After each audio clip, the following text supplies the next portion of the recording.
In 1913, in a quiet corner of Switzerland, a famous doctor started hearing voices no one else could hear. He wasn't losing his mind. He was about to discover something that would change psychology forever. And what he found hiding inside his own head is probably hiding inside yours too, right now, controlling decisions you think are entirely your own. His name was Carl Jung, and here is the question he spent the rest of his life trying to answer. Why do good people do terrible things they later cannot explain?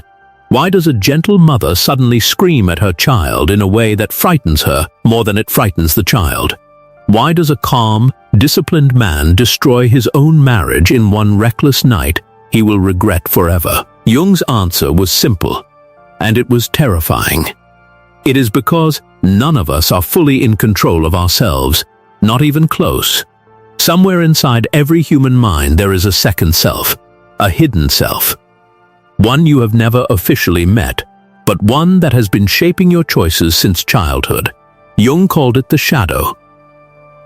And for the next 24 minutes, you are going to learn exactly how it was built, how it secretly runs your life, and what happens the moment a person finally turns around and looks it in the eye. Let's start with the part that will make you uncomfortable. You already know your shadow. You have met it 100 times. It shows up every single time you feel a strange, disproportionate irritation towards someone who has done nothing to you. That coworker whose confidence bothers you for no logical reason. That friend whose success makes your stomach twist, even though you smile and say congratulations.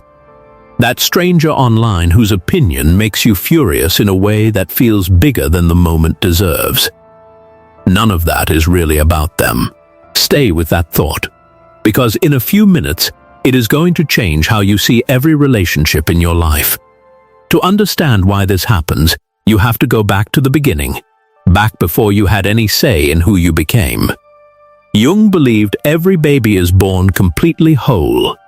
Not innocent in the fairy tale sense. Whole, meaning every possible trait exists inside them at once. Rage and kindness, selfishness and generosity, cowardice and courage. A newborn does not judge any of it. It simply exists, undivided. But wholeness does not survive being raised by other people. The moment a child begins interacting with a family, a culture, a world full of rules, a split begins. Some traits get rewarded. Be polite, and you are praised. Be agreeable, and you are loved a little louder. Other traits get punished. Show anger, and you are shamed. Show fear, and you are mocked. Want too much, and you are called greedy. And so, piece by piece, the child starts building two separate selves without ever realizing it is happening. One self becomes the mask worn for the world. Jung called this the persona, borrowed from the ancient word for a theatrical mask actors wore on stage. The other self, the one holding everything that was punished, judged, or shamed, gets pushed into darkness. That is the shadow. And here is the part almost no one understands. The shadow does not go away just because it is hidden. It goes underground, and it waits, sometimes for decades, sometimes for an entire lifetime, patiently gathering strength every time another feeling gets pushed down to join it. Notice something important here. The shadow is not only made of ugly things. Sometimes the most repressed part of a person is not their cruelty or their rage. It is their brilliance. A child raised by parents who felt threatened by intelligence may learn to quietly hide how smart they actually are. A child raised by parents obsessed with modesty may learn to bury their own ambitions so deeply they forget it was ever there. So the shadow is not just made of what disgusts us, it is also made of everything we were never allowed to become. This is where things get strange, because the shadow does not stay buried quietly forever. It leaks. It escapes through cracks you never notice. And the most common crack it escapes through is the exact irritation we talked about a few minutes ago. Jung called this mechanism projection. And once you understand it, you will never look at conflict the same way again. Here is how projection works. The traits that disturb you most in other people are almost always traits you have buried in yourself. If someone's arrogance enrages you, some hidden part of you fears becoming arrogant. If someone's laziness disgusts you, some buried part of you is terrified of being lazy. Your mind cannot stand looking directly at its own shadow, so instead, it finds that same trait outside of you, in someone else, and attacks it there instead. It feels like judgment. It is actually a mirror. This single idea explains an enormous amount of human conflict that otherwise makes no sense. Wars between neighbors over nothing. Friendships that end over a comment that should not have mattered. Family feuds that last decades because of one unforgivable moment nobody can even properly explain anymore. Somewhere in almost every one of those conflicts, a shadow is being projected, and neither side has any idea it is happening. They believe, with total sincerity, that the fight is about the surface issue, the comment, the tone, the slight, when the real battle is happening somewhere neither of them can see, between two people and the buried halves of themselves they refuse to acknowledge. So what happens to a shadow that is never faced, never acknowledged, never brought into the light? Jung's answer should stop you cold. He said that whatever remains unconscious does not disappear. It grows stronger, and it eventually takes control, disguised as something else entirely. Unexamined anger becomes cruelty disguised as jokes, sarcasm disguised as honesty, coldness disguised as being reasonable. Unexamined shame becomes self-sabotage, the strange and painful habit of ruining good things right when they finally start to work. Unexamined desire becomes obsession, an emptiness no amount of success, money, or attention can ever fully satisfy. The shadow does not politely wait for permission. It finds a way out, one way or another, and it usually finds the most damaging way possible. Jung put this into a single sentence that has haunted psychologists for a century. Until you make the unconscious conscious, it will direct your life, and you will call it fate. Think about that for a moment, because it means something enormous. Every pattern you have ever repeated, every relationship that somehow ends the same painful way, every opportunity you have quietly sabotaged right before it could succeed. None of it may have been fate at all. It may have simply been your shadow, running the show from behind a curtain you never thought to open. Jung did not discover this theory from a textbook. He discovered it by nearly falling apart himself. In 1913, after a bitter and very public split from his mentor Sigmund Freud, Jung entered a period of psychological crisis so intense that his colleagues quietly worried he was losing his sanity. He heard voices. He had waking visions he could not explain. He began carving stone and eventually built an entire tower with his own hands on the edge of a lake, as if some buried part of him needed a physical place to finally exist. What looked like a breakdown from the outside was, in reality, Jung deliberately descending into his own shadow, refusing to look away from what he found there. And what he brought back from that descent became the foundation of everything he taught for the rest of his life. He called the process individuation, the long, uncomfortable journey of becoming a whole person instead of a performance of one. And he insisted, again and again, that this journey was not optional if you wanted to actually live your own life, instead of one secretly directed by a hidden version of yourself. Here is the twist most people never expect. Jung did not believe the goal was to destroy the shadow, or defeat it, or become a purely good person with no darkness at all. He believed that person does not exist, and if you ever meet someone who claims to be entirely without darkness, he warned, that is often the most dangerous person of all, because their shadow is simply hiding somewhere they have never bothered to look. The real goal, Jung insisted, was integration, not destruction. Integration, bringing the buried half of yourself back into conscious awareness. Not so it can run wild, but so it stops running your life in secret. This sounds simple. It is one of the hardest things a human being can do, because integration means sitting with memories you would rather forget.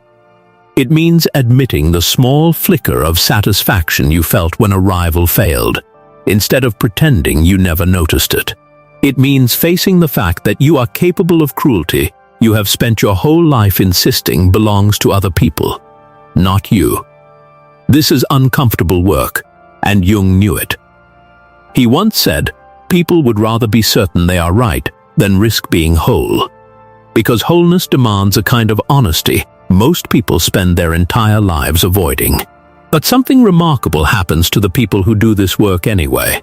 And this is where the story turns from unsettling to genuinely hopeful. Their relationships change first.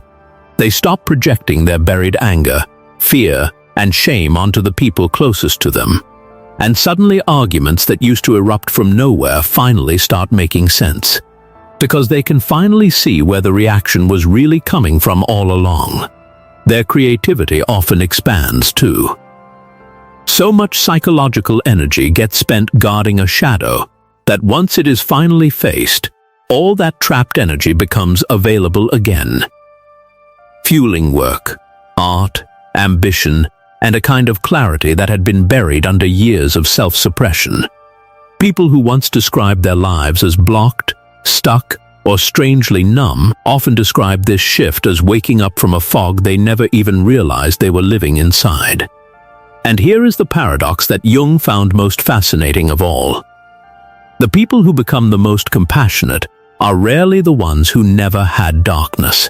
They are the ones who faced their own darkness so directly that they can no longer judge it harshly in anyone else. A person who has confronted their own capacity for cruelty stops being shocked by cruelty in others. Facing the shadow does not make a person harsher. It makes them almost impossible to shock, and strangely, far easier to forgive. Let's make this practical with a story that plays out quietly in millions of homes without anyone ever noticing what is really happening. A father raises his son under one unspoken rule. Boys do not cry. Every time tears start to rise in that boy, they are met with a sharp voice or a disappointed look, a quiet message that sadness equals weakness. The boy learns quickly. He stops crying almost entirely. By adulthood, he genuinely believes he barely feels sadness at all. People admire how steady he seems, how little rattles him. But the sadness never actually left. It only changed shape underground. It resurfaces as irritability toward his own children when they cry. It resurfaces as a strange coldness whenever his wife needs comfort. It resurfaces as a quiet, permanent numbness he can never fully explain, even to himself. He was never choosing this distance on purpose. His shadow was making the choice for him, and he never even knew it was standing in the room. Now picture that same man 20 years later, in the exact moment Jung would call the true beginning of change. His son cries in front of him again, and instead of the old automatic reflex, something makes him pause. He notices the irritation rising in his chest, and for the first time in his life, he asks the question instead of acting on it. Why does this bother me so much? Slowly, uncomfortably, a memory surfaces. His own father's voice, his own buried tears, decades old. In that single pause, something shifts that no amount of willpower could have shifted before. Because he is no longer reacting from the shadow. He is finally looking directly at it. So how does a person actually begin this work in their own life, starting today? Jung believed it starts with something deceptively simple. Paying close attention to your own emotional reactions. The next time someone irritates you far more than the situation seems to justify, pause before reacting. Ask yourself a question almost nobody ever thinks to ask. What if this feeling is not really about them at all? What if this is a part of me I have never wanted to look at? Asking that question honestly, again and again, over months and years, is what Jung called the true beginning of individuation. This is also why Jung believed dreams mattered so deeply. The conscious mind can control what it says, what it performs, what mask it wears for the world. But the unconscious mind does not perform anything. It leaks the truth while you sleep. The people you cannot stand in your dreams, the situations that terrify you, the figures that chase you through nightmares, are often disguised messages from your own shadow, quietly trying to be seen. Jung spent decades recording and studying his own dreams for exactly this reason, treating each one less like a puzzle to solve and more like a letter from a stranger inside himself, patiently learning to read what that stranger was finally trying to say. Jung also warned that the shadow does not stay confined to individual lives. Entire nations and cultures, he said, can develop what he called a collective shadow, a shared pile of everything a society refuses to admit about itself. When a group of people cannot face their own collective darkness, they do exactly what individuals do.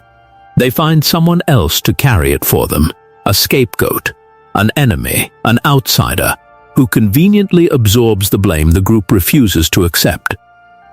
Jung watched this mechanism unfold in his own lifetime, in his own country, and it terrified him, because the very same psychological trick hiding inside one irritated person judging a stranger is capable, at scale, of justifying history's darkest chapters.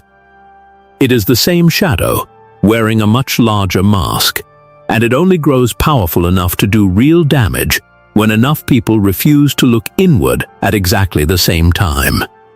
This single idea has quietly reshaped modern psychology, therapy, and self-help, even among people who have never read a single page Jung ever wrote. Nearly every modern conversation about emotional triggers, about inner child healing, about breaking generational patterns, about why we keep repeating the same painful relationship over and over, traces directly back to this one core insight. What we do not face, we repeat. What we bury, we eventually become. And what we refuse to see clearly in ourselves, we will spend our entire lives seeing, judging, and hating in everyone around us instead. This is not a comfortable ending, and Jung never claimed it would be. He did not believe in a version of self-improvement, where you simply think positive thoughts and the darkness quietly disappears on its own. He believed the darkness never fully disappears. It only stops secretly running your life the moment you stop pretending it was never there to begin with. The goal was never to eliminate the shadow completely. That version of a person, entirely free of darkness, does not exist anywhere, and pretending otherwise is exactly how a shadow grows strongest. The real goal, instead, was to become someone who no longer flinches at their own reflection. Someone capable of saying, "Yes, I am capable of pettiness, and I still choose something better. Yes, I have felt rage I am ashamed of, and I am allowed to feel it without becoming controlled by it. Yes, there are parts of myself I used to hide, and hiding them quietly cost me more than facing them ever could." That is not weakness.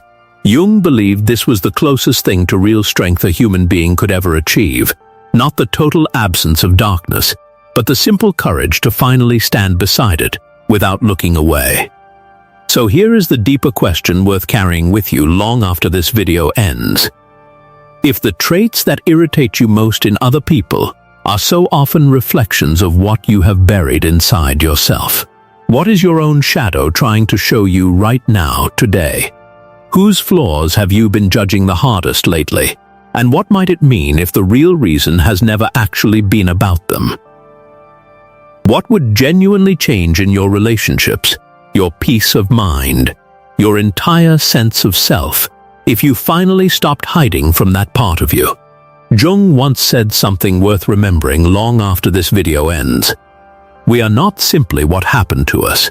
We are what we choose to become once we finally have the courage to look. And choosing to become whole always starts the exact same way.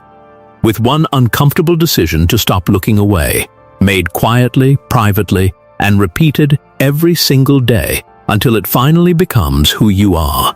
If this changed even slightly how you see yourself, that is exactly where real change quietly begins.